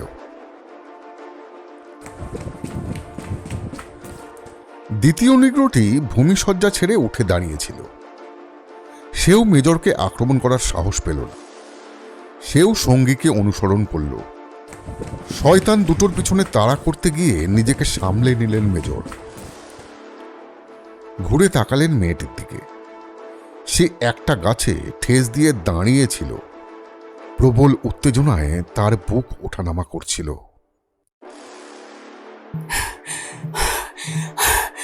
আপনাকে ধন্যবাদ। কি ভয়ঙ্কর! আপনি ঠিক সময় না এসে পড়লে আমি ভাবতেই পারছি না। আরে এখন তো সব ঠিক হয়ে গেছে, আর ভয় কি? মনে হয় আমাদের এখান থেকে চলে যাওয়া উচিত, কারণ গুন্ডা দুটি আবার ফেরত আসতে পারে। আপনি যেভাবে ঘুষি ছেড়েছেন, মনে হয় না এদিকে আর আসার সাহস পাবে। মেয়েটির মুখে নিজের প্রশংসা শুনে খুশি হলেন মেজর। অস্পষ্টভাবে তিনি বললেন, কিছু করবার আগেই তো পালিয়ে গেল। এ কি, আপনি তো দেখছি এখন খোঁড়াচ্ছেন। কাম হিয়ার, আমার হাতটা ধরুন, তাহলে আর হাঁটতে অসুবিধা হবে না। মেয়েটি মেজরের হাত ধরল। কিছু বুঝতে পারছি না, দেখে মনে হচ্ছে বাড়িটা একেবারেই খালি। হ্যাঁ, বাড়িটা আমার মনে হয় খালি। এটাই তো হোয়াইট ফ্রায়ার্স দেখছি। এখানেই আমার যাবার কথা ছিল। এখন আর ওসব নিয়ে ভেবে কাজ নেই। চলুন, আপাতত একটা ট্যাক্সি ধরে কোথাও গিয়ে বসে চলুন, একটু কফি খাওয়া যাক। গলিটা পার হয়ে রাস্তার মুখে এসেই ট্যাক্সি পাওয়া গেল। দুজনে উঠে পড়লেন। মেজর গন্তব্য বলে দিলেন ড্রাইভারকে। সিটে শরীর এলিয়ে দিয়ে মেয়েটি কৃত দৃষ্টিতে মেজরের দিকে তাকাল। আমি হচ্ছে ফ্রেডা ক্লেগ। আমার নাম ওয়েল ব্রাহাম। দুজনে একটা টেবিলে মুখোমুখি বসে কফির পেয়ালায় চুমুক দিচ্ছে ফ্রেডা। তার উদ্ধারকারীর দিকে কৃতজ্ঞ দৃষ্টিতে তাকিয়ে সে বলল, কি সাংঘাতিক অভিজ্ঞতা! আমি এখনো ভয় কাটিয়ে উঠতে পারছি না। কি করে ওদের হাতে পড়লেন আপনি? ঠিক বলতে গেলে নিজের সম্পর্কেও কিছু কথা বলতে হয়। চমৎকার ব্যাপার, শোনা যাক তাহলে। জানেন, 8 বছর বয়সে আমি আমার বাবাকে হারাই। তিনি ছিলেন জাহাজের ক্যাপ্টেন। 3 বছর আগে আমার মাও মারা গেছেন। এখন আমি অনাথ।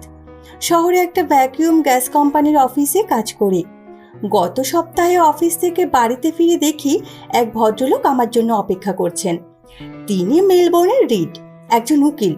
তিনি জানালেন বহু বছর আগে আমার বাবাকে তিনি জানতেন। বর্তমানে আইন সংক্রান্ত ব্যাপারে আমার সঙ্গে দেখা করতে এসেছেন।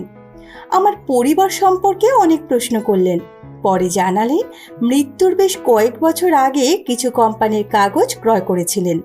এর ফলে আমি বর্তমানে আর্থিক দিক থেকে যথেষ্ট লাভবান হতে পারি। খবরটা শুনে স্বভাবতই আমি খুশি হই। উকিল ভদ্রলোক তখন বলেন আমার দাবি নির্ভর করছে কতগুলো কাগজ বা দলিলের ওপর। তার বিশ্বাস বাবার কাগজপত্রের মধ্যে সেগুলো পাওয়া যাবে। কৌতূহলী হয়ে বাবার সিন্দুকটা খুঁজে দেখালাম। বাবার কিছু কাগজপত্র মা তুলে রেখেছিলেন, কিন্তু প্রয়োজনীয় কোনো দলিল সেখানে পাওয়া গেল না। তবে কিছু কাগজ তিনি তুলে নিয়ে জানালেন সেগুলো তিনি সঙ্গে নিয়ে যাবেন। যদি এই ব্যাপারে সেগুলো গুরুত্বপূর্ণ বোঝেন তাহলে তিনি আবার আমার সঙ্গে যোগাযোগ করবেন। কফিন নিঃশেষিত পেয়ালা টেবিলে রেখে দিয়ে মেজর ফ্রেডার কথা মনোযোগ দিয়ে শুনতে লাগলেন। ফ্রেডা বলে চলল, গত শনিবারে আমি ভদ্রলোকের কাছ থেকে একটা চিঠি পাই। তিনি চিঠিতে লেখেন কাগজপত্রগুলোর ব্যাপারে আলোচনার জন্য আমি যেন তার বাড়িতে যাই। 11:15 নাগাদ সেখানে যাবার কথা ছিল। খুঁজে পেতে একটু দেরি হয়ে গিয়েছিল। আমি যখন গেট পার হয়ে বাড়িটার ভিতরে ঢুকছি, ঠিক তখনই সেই লোক দুটি একটি ঝোপের আড়াল থেকে আচমকা আমার উপর ঝাঁপিয়ে পড়ে। চিৎকার করবারও সুযোগ পাইনি আমি। একটা লোক আমার মুখ চেপে ধরেছিল, তবু এরই মধ্যে কোনো রকমের মুখটা সরিয়ে সাহায্যের জন্য চিৎকার করে উঠি। সৌভাগ্যবশত সেই চিৎকার আপনি শুনতে পেয়েছিলেন। যদি আপনি না শুনতে পেতেন তাহলে যে কি অবস্থা হতো। দৈবাতে আমি হাজির হয়েছিলাম। ঈশ্বরকে ধন্যবাদ যে আপনার কোনো ক্ষতি ওরা করতে পারেনি। তবে আমার ধারণা এর পেছনে একটা চক্রান্ত রয়েছে। চক্রান্ত? আপনি কি বোঝাতে চাইছেন? ইউসি, আমার ধারণা আপনার গুরুত্বপূর্ণ কাগজগুলো কেউ হস্তগত করতে চেয়েছিল। ওই রিড লোকটি, ও আপনাকে গাল গল্প শুনিয়ে পুরনো কাগজপত্র দেখতে চেয়েছিল। তার মধ্যে গুরুত্বপূর্ণ কাগজগুলো ছিল না? ওহো, মনে পড়ে গেল। গত শনিবার বাড়ি ফিরে দেখি এক কাণ্ড। কে আমার ঘরে ঢুকে সব জিনিসপত্র লণ্ডভণ্ড করে রেখেছে। তখন ব্যাপারটা বুঝতে পারিনি। এখন তো মনে হচ্ছে। হ্যাঁ, এক্স্যাক্টলি। আপনার অনুপস্থিতিতে ঘরে অনুসন্ধান চালিয়েছিল কেউ, কিন্তু যা খুঁজছিল তা না পেয়ে সে সন্দেহ করেছিল হয়তো সেগুলো আপনি নিজের সঙ্গেই রেখে থাকবেন। সেই কারণেই আপনার ওপর অতর্কিতে আক্রমণ চালিয়েছিল। যদি সেগুলো পেত তাহলে কিন্তু ছিনিয়ে নিয়ে যেত, তা না হলে আপনাকে নিয়ে আটক করে রাখত। কোথায় সেগুলো লুকিয়ে রেখেছেন আপনার মুখ থেকে বের করার চেষ্টা করত। এত সব কিছু তো আমার মাথায় আসেনি। আপনার ধারণা কোম্পানির কাগজপত্রের গল্প সে ভাঁওতা, তাই না? ব্যাপারটা আসলে অন্যরকম। কি বলে ধারণা হচ্ছে আপনার?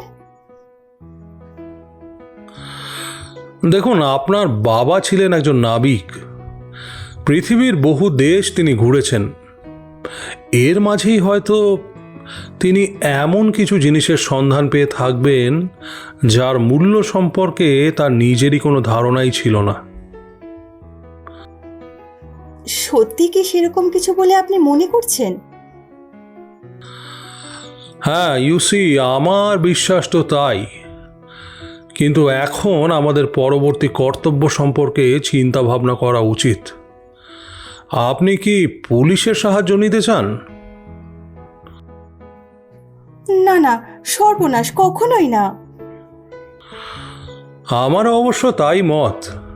পুলিশ কোনো কাজ তো করতে পারবে না, উল্টে আপনাকে হয়রান করে ছাড়বে। ঠিক আছে, আসুন আপাতত একটা কাজ করা যাক। কোথাও মধ্যাহ্নভোজটা সেরে নিয়ে আপনার বাসায় ফেরা যাক। সেখানে গিয়ে দুজনে মিলে সেই সব কাগজপত্রের সন্ধান করা যেতে পারে। আমার বিশ্বাস সেগুলো ওখানেই কোথাও আছে। এমনও তো হতে পারে বাবা সেগুলো নিজেই নষ্ট করে ফেলেছেন। এ সম্ভাবনা তো উড়িয়ে দেওয়া যায় না। অবশ্য তা তিনি করে থাকতেই পারেন, কিন্তু অপর পক্ষ তো তা মনে করছে না। সেই কারণেই তো অনুসন্ধানের প্রয়োজন মনে হচ্ছে। তো সেটা কি এমনই কিছু সম্পদ? অসম্ভব কিছুই নয়। কিন্তু মিস ক্লেগ, আপাতত লাঞ্চ। সেদিন একসঙ্গেই তারা মধ্যাহ্নভোজ করলেন। খাওয়ার ফাঁকে ফাঁকে মেজর তার আফ্রিকার জীবনের কথা শোনালেন। হাতি শিকার অভিযানের কথা শুনে ফ্রেডা খুবই রোমাঞ্চিত হল। খাওয়া শেষ হলে মেজর সঙ্গিনীকে নিয়ে ট্যাক্সি করে তার বাড়িতে চলে এলেন। 3 তলায় ফ্রেডার ঘর। সেখানে পৌঁছে ফ্রেডা বলল, একটা কথা বলা হয়নি। শনিবার সকালে ইলেকট্রিক লাইন দেখার জন্য একটি লোক আমার ঘরে এসেছিল। বেশ কিছুক্ষণ ধরে কি সব খুটখাট করছিল। সেসব পরে সন্ধান করা যাবে, আগে আপনার বাবার সিন্দুকটা দেখা যাক। এটা একেবারে খালি, কোথাও কিছু নেই। অন্য কোথাও থাকার সম্ভাবনা নেই তো? না, অন্য কোথাও নেই। আমার মা এখানেই সব রাখতেন। মেজর ঝুঁকে পড়ে সিন্দুকের ভিতরটা ভালো করে পরীক্ষা করতে লাগলেন এবং হাত বোলাতে বোলাতে হঠাৎ চিৎকার করে উঠলেন, এই তো এই তো একটা লাইনিং রয়েছে। একটা খড়খড়ে আওয়াজ হলো। মিনিট খানেকের চেষ্টার পর মেজর লাইলিনের ভেতর থেকে একটা ভাঁজ করা নোংরা কাগজ বের করলেন। তারপর সেটা টেবিলের ওপরে মেলে ধরলেন। ফ্রেডা কিছুটা বিরক্তির সঙ্গে বলল, এগুলো সব অদ্ভুত আঁকাবুকি কাটা। আপনি এই ভাষা পড়তে পারেন? এ হলো সোয়াহিলি ভাষা, পূর্ব আফ্রিকার গ্রাম্য ভাষায় লেখা। কাগজটা হাতে নিয়ে জানলার সামনে গিয়ে দাঁড়ালেন মেজর। মনোযোগ দিয়ে দেখতে লাগলেন। খুঁটিয়ে পড়লেন দুবার করে। মুখে একটা অদ্ভুত শব্দ করে ফ্রেডার কাছে ফিরে এসে বললেন,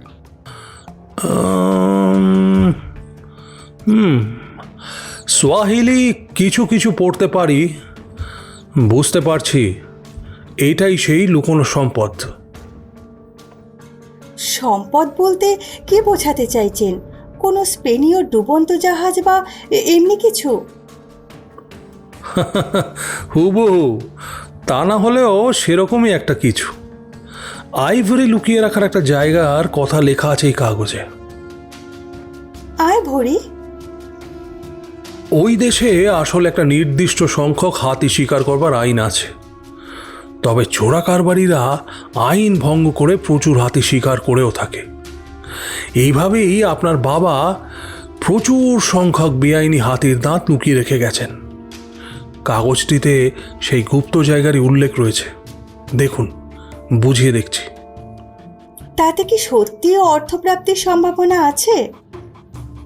হ্যাঁ, আপনার ভাগ্য ফিরে যেতে পারে। কিন্তু এই কাগজটা আমার বাবার সিন্ধুকে এলো কি করে? আসলে হয়তো মৃত্যু পথযাত্রী জনই আপনার বাবাকে এটা দিয়ে থাকবেন। অন্য দেশের কেউ যাতে বুঝতে না পারে সেই কারণেই হয়তো সোয়াহিলি ভাষায় নকশাটা তৈরি করেছিলেন। সম্ভবত এই ভাষাটা আপনার বাবার জানা ছিল না বলে কাগজটার গুরুত্ব তিনি বুঝতে পারেননি। আমি এসবের কিছুই বুঝতে পারি না। দেখুন না, নকশাটা যথার্থই মহামূল্যবান, কিন্তু এটা নিয়ে এখন কি করা যায় তাই ভাবতে হবে। এখানে রেখে যেতে তো আমার ভরসা হচ্ছে না। লোকগুলো হয়তো এটার সন্ধানে এখানে আবার হানা দিতে পারে। আমার ধারণা আপনি আমাকে অবিশ্বাস করবেন না।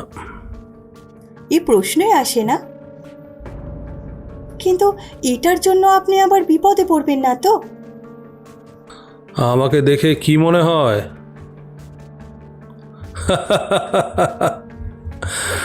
বিপদ আপদকে আমি ভয় পাই? আমার জন্যে আপনি চিন্তা করবেন না। মেজর নকশাটা ভাঁজ করে নিজের পকেটে চালান করলেন। তারপরে বললেন, আচ্ছা, আগামীকাল সন্ধ্যায় কি আপনার সঙ্গে সাক্ষাৎ হতে পারে? সেই সময় আমাদের পরিকল্পনাটাও ছকে ফেলতে পারবো আশা করি, আর ম্যাপ দেখে জায়গাটাও বার করে নেওয়া যাবে। তাহলে সন্ধে 6:30 নাগাদ চলে আসুন। এই সময়ই আমি ফিরে আসি শহর থেকে। ওয়েল, বেশ, তবে তাই হবে। পরে কোথাও নৈশভোজ সেরে নেওয়া যাবে। এখন তাহলে কাল 6:30 আসছি। পরদিন যথাসময়ে মেজর উইলব্রাহাম নটিং হিল গেটের ফ্রেডার লজে উপস্থিত হলেন। বেল টিপতেই একজন পরিচারিকা বেরিয়ে এলো। আচ্ছা দেখো, মিস ক্লেগের সঙ্গে 6:30 আমার দেখা করার কথা ছিল। আচ্ছা, আপনি কি মেজর উইলব্রাহাম? হ্যাঁ হ্যাঁ। ফ্রেডার খোঁজ করলে সে বলল তিনি তখনও বাড়ি ফেরেননি।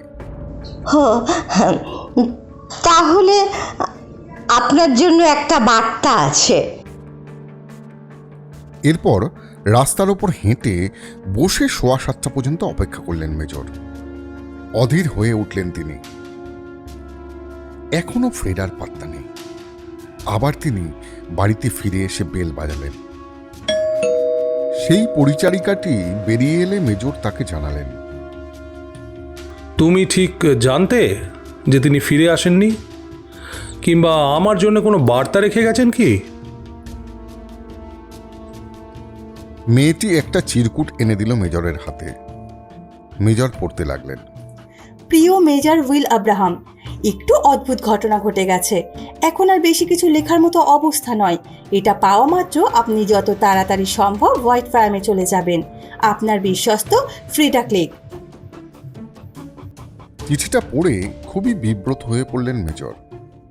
বুঝতে পারলেন না যে ফ্রেডা একাই আবার সেই ভয়ঙ্কর জায়গায় হাজির হয়েছে কিনা। সেই উকিল রিড আবার কোনো ফাঁদ পাতেনি তো। যাই হোক, 7-5 ভাবতে ভাবতে মেজর তড়িঘড়ি ফায়ার্স লেনে গিয়ে হাজির হলেন।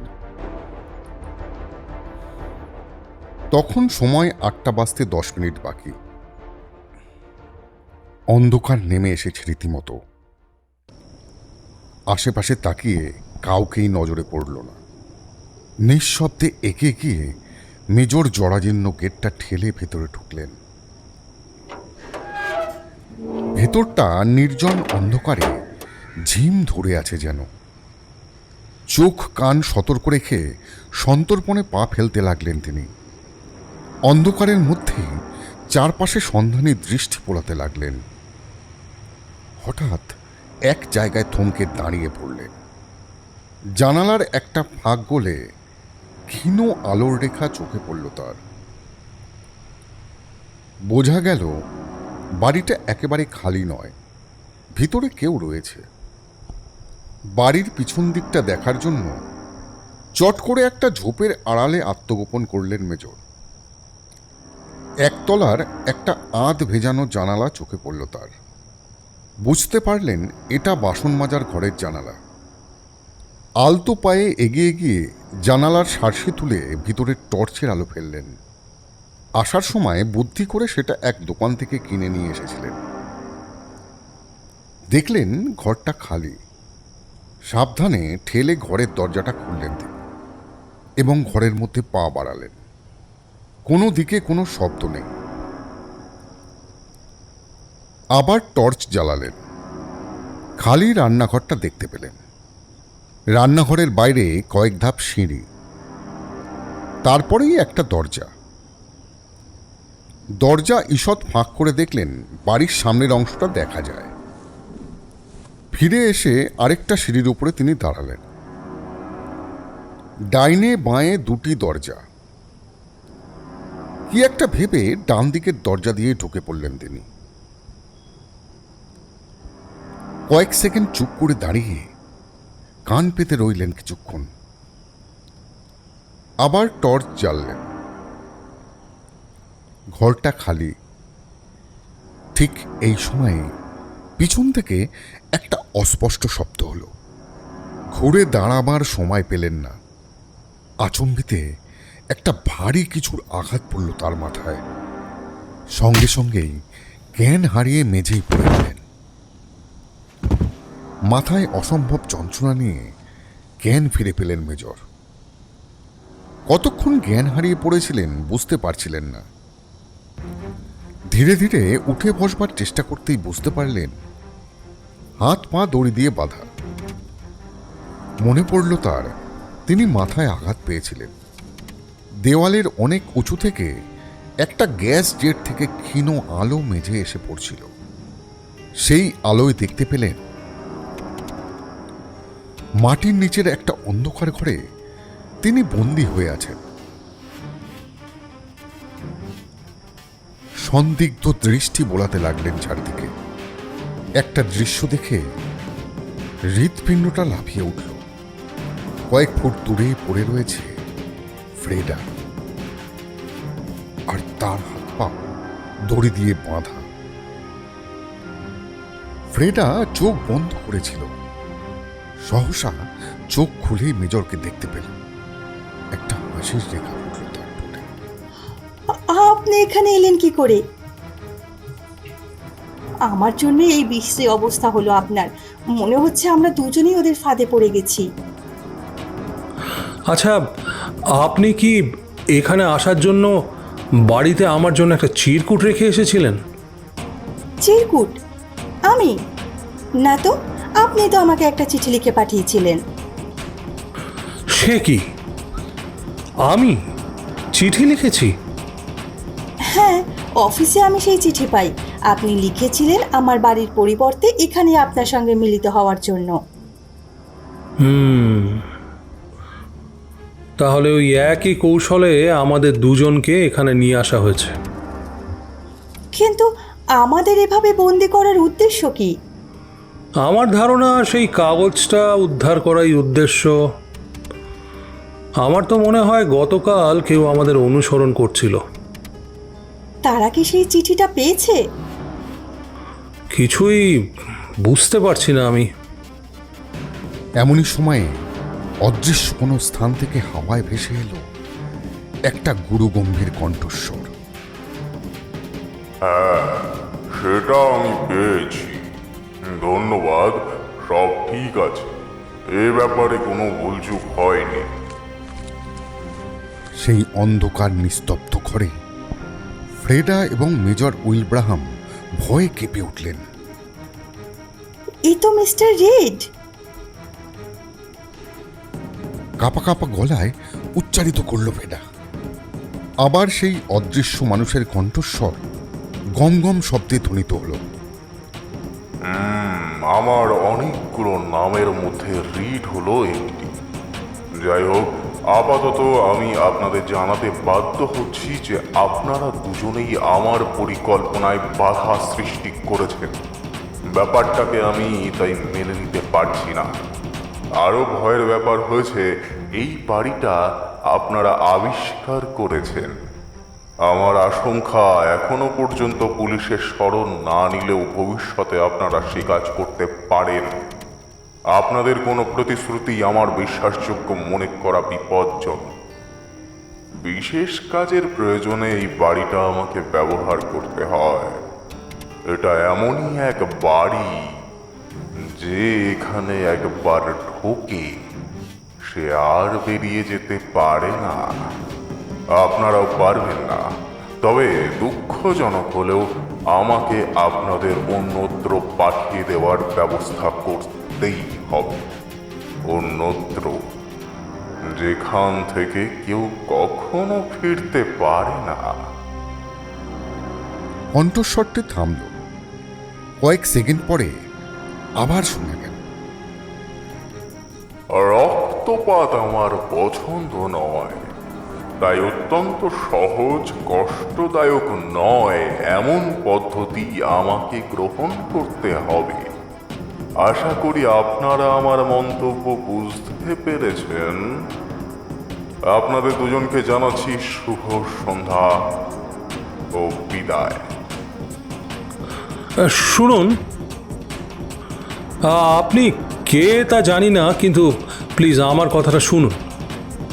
দেখুন, আমাকে নিয়ে আপনি যা খুশি করতে পারেন, কিন্তু এই তরুণীটি তো আপনাদের কোনো ক্ষতি করেনি। একে আপনি নির্ভয় ছেড়ে দিতে পারেন।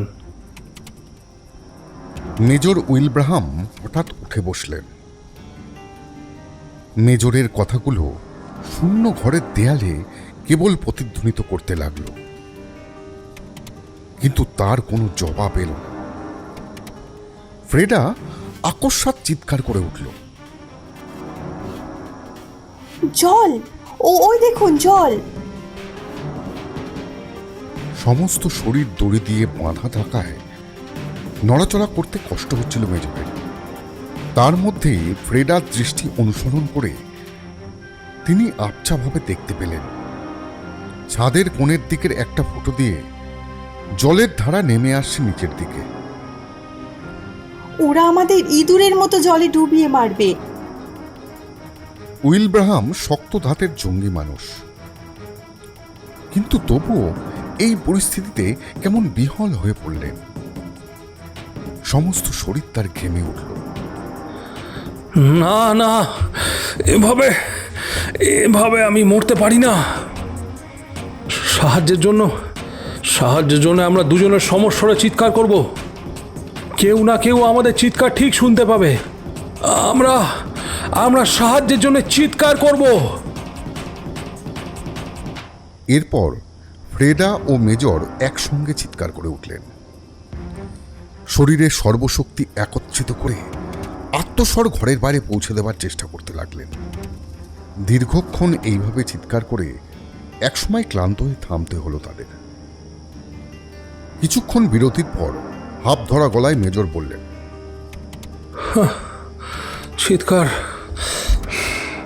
চিৎকার করে কোনো লাভ হবে না। আমরা মাটির নিচে পড়ে আছি।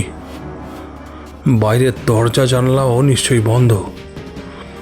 আর সেই শয়তান লোকটা নিশ্চয়ই তার দলবল নিয়ে কোথাও রয়েছে। আমাদের কণ্ঠস্বর বাইরে পৌঁছে যেতে পারে। বুঝতে পারলে জোর করে আমাদের মুখ বন্ধ করে দেবে। উফ, আমি কি করলাম? আমার জন্যই আপনাকে এই মৃত্যুপুরীতে এসে পড়তে হয়েছে। না না, সেটা এমন কিছু চিন্তার বিষয় নয়। আপনার জন্যই আমার বেশি চিন্তা হচ্ছে। যেভাবেই হোক এখান থেকে আমি আপনাকে বার করে নিয়েই যাব। কিন্তু কি করে? তো দমে যাবেন না, এখনো যথেষ্ট সময় আছে আমাদের হাতে। জল যেভাবে পড়ছে তাতে এই ঘর ভর্তি হয়ে আমাদের ডুবিয়ে মরবার মতো অবস্থায় আসতে এখনো ঘন্টা কয়েক তো লেগেই যাবে। উফ, কি অদ্ভুত! আপনি মরণের মুখে বসে বাঁচার স্বপ্ন দেখছেন। এত সহজে আশা ছাড়তে নেই ফ্রেডা। সহজ বুদ্ধি দিয়ে বিচার করলেই আমার কথা বুঝতে পারবেন। তার আগে আমার এই দড়ির বাঁধনগুলো আগে খুলবার চেষ্টা করতে হবে। মেজর টানা ৮ ঘন্টা ধরে নানা রকম কসরত করে শরীরের দড়ির বাঁধন খানিকটা আলগা করলেন। এবারে যেন অনেকটাই আশা ফিরে পেলেন তিনি। খানিকটা হাঁপ ছেড়ে স্বস্তি ফিরে পেলেন। তারপর দড়ি দিয়ে বাঁধা হাত দুটো তুলে এনে দাঁত দিয়ে দড়ি কাটার চেষ্টা করলেন। বারবার চেষ্টা করে একসময় বাঁধন খুলে ফেলতে সক্ষম হলেন তিনি। এবারে তিনি ধীরে ধীরে হামাগুড়ি দিয়ে ফ্রেডার কাছে গেলেন। উবু হয়ে দাঁত দিয়ে তার হাতের বাঁধন খুলবার চেষ্টা করতে লাগলেন। ফ্রেডার হাতের বাঁধনও মুক্ত হল। সেই সময় জল কেবল তাদের গোড়ালি স্পর্শ করেছে। যাক, একটা বাধা অতিক্রম করা গেল। এবারে এখান থেকে বেরিয়ে যাওয়ার চেষ্টা করতে হবে। এই ঘরের দরজার সিঁড়ি থেকে কয়েক ধাপ উপরে উঠেই পরীক্ষা করে মেজর বুঝতে পারলেন খুবই হালকা ধরনের দরজা, চেষ্টা করলে ভেঙে ফেলা যেতে পারে। মেজর বললেন, ফ্রেডা দমে যেও না। আমরা ঠিক বাইরে বেরিয়ে যেতে পারবো। দরজায় কাঁধ ঠেকিয়ে সজোরে চাপ দিতে লাগলেন মেজর। ক্রমাগত চাপ পড়ায় একসময় কবজা আলগা হয়ে গিয়ে সশব্দে দরজাটা ছিটকে পড়ল। দরজার বাইরেই ওপরে ওঠার সিঁড়ি। সিঁড়ির সব থেকে ওপরের ধাপে আরেকটা দরজা। এই দরজাটা অনেক পোক্ত, লোহার পাতে মোড়া। যতই পোক্ত হোক, এটাকেও ভাঙতে হবে একই উপায়ে। এই যে দেখছি খোলাই রয়েছে। মাই গুডনেস, কি সৌভাগ্য আমাদের। ধীরে ধীরে ঠেলে দরজাটা খুলে ফেললেন মেজর। মাথা বাড়িয়ে সন্তর্পণে বাইরেটা সতর্ক দৃষ্টি ফেলে দেখে নিলেন মেজর। পরে ফ্রেডাকে ডেকে সঙ্গে নিলেন। কয়েক পা এগিয়েই রান্নাঘর। তার পিছনের সরু পথ দিয়ে কিছু দূর এগিয়ে তারা ফায়ার্স লেনে এসে পৌঁছলেন। মাথার ওপরে এখন আর ছাদ নেই, তারা ভরা উন্মুক্ত আকাশ। ফ্রেডা মুক্তির আনন্দে মেজরের হাত চেপে ধরে বললেন, আবার যে খোলা আকাশের তলায় বেরিয়ে আসতে পারবো ভাবতে পারিনি। কি ভয়ঙ্কর ফাঁদে পড়েছিলাম আমরা। কয়েক মুহূর্ত নির্জন পথে চলতে চলতে দুজনেই আবেগপ্রবণ হয়ে উঠলেন। মেজর ফ্রেডার একটি হাত নিজের হাতে চেপে ধরে বললেন, ফ্রেডা, বিপদের মুহূর্তে যথেষ্ট সাহসের পরিচয় দিয়েছ তুমি। ফ্রেডা, আমি তোমায় ভালোবাসি ফ্রেডা। ফ্রেডা যেন নিজেকে তুলে ধরার জন্য ব্যগ্র হয়ে উঠল। অস্ফুটে তার মুখ দিয়ে কেবল আপ্লুত স্বর নির্গত হল, আমিও। তারা দুজন পরস্পরকে নিবিড় আলিঙ্গনে জড়াল, ঠোঁটে ঠোঁট রাখল। অনেকক্ষণ তারা খুশিতে মেতে রইল। একসময় মেজর বলে উঠলেন, আমাদের চাহিদা যা থাকতে পারে সবই তো আমরা পেয়েছি ফ্রেডা। হাতির দাঁতের গোপন সংগ্রহের সন্ধান কেবল আমরাই জানি। এখনো পর্যন্ত দ্বিতীয় কেউ তার সন্ধান জানতে পারেনি। কিন্তু কাগজটা তো ওরা তোমার কাছ থেকে নিয়ে গিয়েছে। না না, তা ওরা নিতে পারেনি। আমি জানতাম ওই নকশাটার জন্যই তোমার পেছনে লোক লেগেছে, তাই ভেবে চিন্তে আগে ভাগেই সাবধান হয়েছিলাম। আমি একটা নকল নকশা কাগজে টুকে সঙ্গে নিয়ে এসেছিলাম। ওরা সেই অকেজো কাগজটাই আমার পকেট থেকে সরিয়ে ফেলেছে। আসল নকশাটা তাহলে? না, আমার কাছেও রাখিনি। এখানে আসার আগে আসল নকশাটা খামে পুড়ে আমার টেলারের ঠিকানায় ডাকে পাঠিয়েছি। তোমার সেই রিড নাকে সেই বাজে লোকটা এতক্ষণে ভুয়ো নকশাটা হাতে পেয়ে উল্লাস করছে। প্রিয়তম ফ্রেডা, আমরা এখন কি করব বলো তো? কি করব? আমরা পূর্ব আফ্রিকায় হানিমুন করতে যাব, আর তখনই আমাদের গুপ্তধনের সন্ধান করব। যেই বাড়িতে মিস্টার পার্কার পাইনের অফিস, তারই তলার একটা ঘরে মিসেস অলিভার বসে রয়েছেন। তিনি একজন সুখ্যাত ঔপন্যাসিক। বর্তমানে তিনি মিস্টার পাইনের পরামর্শদাত্রী। মিস্টার পাইন দরজায় টোকা দিয়ে ঘরে ঢুকলেন। একটা টাইপরাইটারের সামনে বসেছিলেন মিসেস অলিভার। টেবিলে ছড়ানো অনেকগুলো নোটবুক ও পাণ্ডুলিপির পাতা। টেবিলের ওপাশে আপেল ভর্তি একটা ব্যাগ। কাজটা বেশ ভালোভাবেই মিটেছে মিসেস অলিভার। রীতিমতন রোমাঞ্চকর একটা গল্প। হ্যাঁ, শেষটুকু পাঠকদের চাহিদা মতোই বেশ চমকপ্রদ করে দেওয়া হয়েছে। মাটির নিচে ঘরের মধ্যে জল ক্রমশ বেড়ে উঠবে, কিংবা বিষাক্ত গ্যাসে ঘর ভরে উঠবে, এরকম দৃশ্যই পাঠকরা বেশি পছন্দ করে। হ্যাঁ, আমারও তাই বিশ্বাস। তাই নাটকের জন্য খরচ কত ধরা হবে? সেটা কষেই রেখেছি। এক টুকরো কাগজ বের করলেন মিসেস অলিভার। খুব বেশি নয়, 2 জন মস্তান নিগ্রো আর জেরির জন্য সামান্য কিছু দিলেই হবে। মিস্টার রিডের অভিনয় করার জন্য তরুণ অভিনেতা লরিমারকে 5 গিনি দিলেই যথেষ্ট। মাটির নিচে ঘরে যে কণ্ঠস্বর সেটা বাজাতে হবে ফোনোগ্রাফ রেকর্ডে। হোয়াইট ফ্রাম খুবই উপযুক্ত জায়গা হয়েছে। এর আগে 11টা চাঞ্চল্যকর নাটকে সেটার দৃশ্য রয়েছে। গুহ জনির পারিশ্রমিকও ধরতে হবে 5 শিলিং। জনিকে? যে ছেলেটি ছাদের ফুটো দিয়ে নিচের ঘরে জল ঢেলেছিল। তা বেশ। তবে একটা ব্যাপার আমাকে বেশ চিন্তায় ফেলে দিয়েছে। সেটা হলো সেই 2 জন প্রেমিক প্রেমিকা যখন পূর্ব আফ্রিকায় যাবে তারা আইভরির গুপ্ত সঞ্চয় খুঁজে পাবে না। এই ব্যাপারটাই আমাকে খুব ভাবিয়ে তুলেছে।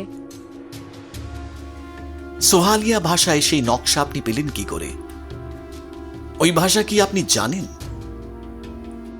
মোটেই না। তাহলে কি ব্রিটিশ মিউজিয়াম থেকে সংগ্রহ করেছেন? না, ভেলফ্রিজের তথ্য কেন্দ্র থেকে। তা ভালোই হয়েছে। ওরা হানিমুনে গেছে, তাই করুক। গুপ্তধনের সন্ধান নাও করতে পারে। মেজর উইলব্রাহাম টেবিলে বসে একটা চিঠি লিখছিলেন। পাশে অন্য চেয়ারে বসেছিলেন মিসেস উইলব্রাহাম। তিনি জিজ্ঞেস করলেন, কাকে চিঠি লিখছো প্রিয়তম? লিখছি মিস্টার পাইনের কাছে। আমাকে জানানো হয়েছিল জোনসের সঙ্গে দেখা করার জন্য। টাকাটা ফেরত আনার কথা ভাবছি। বলতে বলতে মেজরের কি যেন একটা মনে পড়ে গেল। তিনি কলমটা নামিয়ে রেখে বললেন, থাক, দরকারি বা কি বলো, আমি নিজেই তো তার কাছে গিয়েছিলাম। তাছাড়া যদি আমি জোনসের সঙ্গে দেখা করতে না যেতাম তাহলে ফ্রেডা নামের মেয়েটির চিৎকার আমার তো শোনা হতো না, আর কখনোই আমরা এভাবে মিলিত হতে পারতাম না। কাজেই ওদের 50 পাউন্ডের দাবিটা পরোক্ষভাবে অন্যায্য মনে হয় না আমার।